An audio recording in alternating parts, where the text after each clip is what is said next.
మీ బాడీలో సైలెంట్లీ జరుగుతున్న ఒక ప్రాసెస్ అది ఎక్కువైతే weight gain, fatigue, even diseases కి కూడా కారణమవుతుంది. అదే ఇన్ఫ్లమేషన్. కానీ అసలు ఇన్ఫ్లమేషన్ అంటే ఏంటి? ఇది వెయిట్ లాస్ లో ఎలా కనెక్ట్ అయ్యిందనేది ఇప్పుడు చూద్దాం. హాయ్ ఫ్రెండ్స్, నేను మీ మనీషా. ఇన్ఫ్లమేషన్ అనేది మన బాడీలో జరిగే ఒక న్యాచురల్ డిఫెన్స్ మెకానిజం. సింపుల్గా చెప్పాలంటే మన శరీరానికి ఏదైనా ఇంజురీ, ఇన్ఫెక్షన్ లేదా డ్యామేజ్ జరిగినప్పుడు బాడీ వెంటనే రియాక్ట్ అవుతుంది. అదే ఇన్ఫ్లమేషన్. ఇది యాక్చువల్లీ బ్యాడ్ కాదు. షార్ట్ టర్మ్లో ఇది మనల్ని ప్రొటెక్ట్ చేస్తుంది. ఉదాహరణకి మీకు గాయం అయితే అక్కడ స్వెల్లింగ్, రెడ్నెస్, పెయిన్ వస్తాయి కదా, అదే అక్యూట్ ఇన్ఫ్లమేషన్.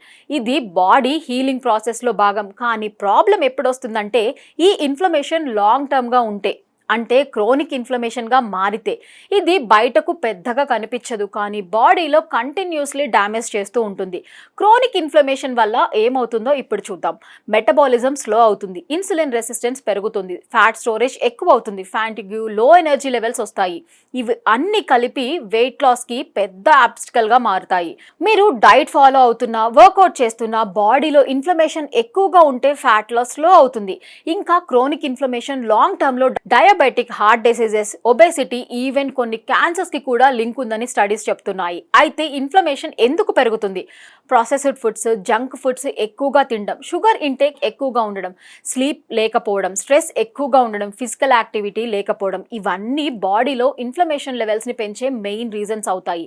అయితే గుడ్ న్యూస్ ఏంటంటే ఇన్ఫ్లమేషన్ న్యాచురల్ గా రెడ్యూస్ చేయొచ్చు, కానీ కొన్ని సింపుల్ లైఫ్ స్టైల్ చేంజెస్ తో ఇది ఈజీగా చేయొచ్చు. యాంటీ ఇన్ఫ్లమేషనరీ ఫుడ్స్ తినడం, fruits, vegetables, nuts, turmeric, ginger, regular exercises, proper sleep, 7 to 8 hours నిద్రపోవడం, స్ట్రెస్ మేనేజ్మెంట్, ఇవి ఫాలో అవుతే బాడీలో ఇన్ఫ్లమేషన్ తగ్గి మెటబాలిజం ఇంప్రూవ్ అవుతుంది. దీనివల్ల వెయిట్ లాస్ ప్రాసెస్ కూడా స్మూత్గా జరుగుతుంది. ముఖ్యంగా ఇన్ఫ్లమేషన్ తగ్గితే బాడీ ఫ్యాట్ బర్న్ చేయడం ఈజీ అవుతుంది, బ్లోటింగ్ తగ్గుతుంది, ఎనర్జీ లెవెల్స్ కూడా పెరుగుతాయి. అంటే మీరు హెల్తియర్గా ఫీల్ అవుతారు.